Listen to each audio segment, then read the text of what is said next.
I don't want to be involved in conspiracy theories. There are lots of them. They can go on. We can speculate on that forever. What we really need to know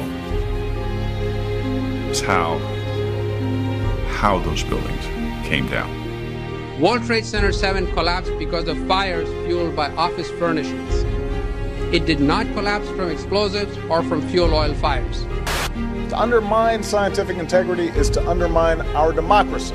This is what NIST has done, denied and ignored crucial evidence. The American people absolutely need the truth of 9/11.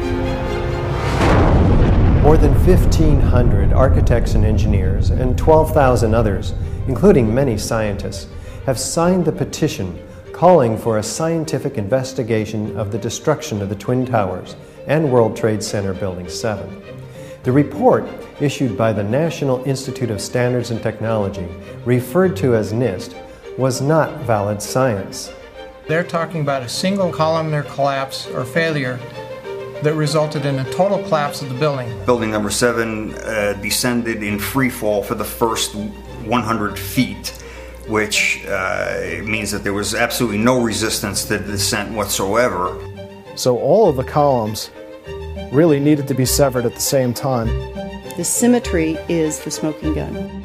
NIST has admitted it went into free fall for 8 stories. You don't need to be an engineer or an architect to see what happened to those buildings. Dus dit is controlled demolition. Zeker weten. Zeker weten. What I saw, it was a classic implosion.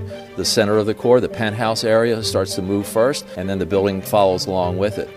NIST excluded the document from FEMA in Appendix C that documented the evidence of melting steel.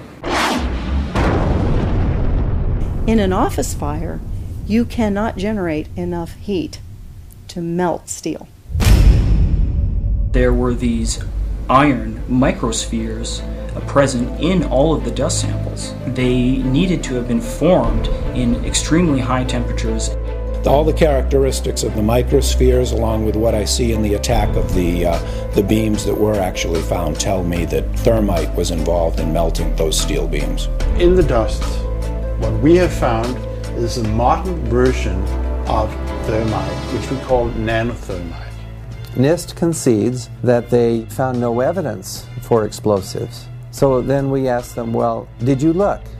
And they said, no, we did not look for explosives or residues of explosives. And in fact, the evidence is overwhelming that these red-grade crystals are very high-temperature incendiaries. And we have watched as scientific integrity has been undermined and scientific research politicized in an effort to advance predetermined ideological agendas.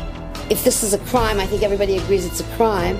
Evidence was removed from the scene of the crime. You can't do science when you are deprived of the evidence and when your hypothesis is the least valid instead of the most likely. When the most likely hypothesis in the case of Building 7 wasn't even mentioned. This is not science.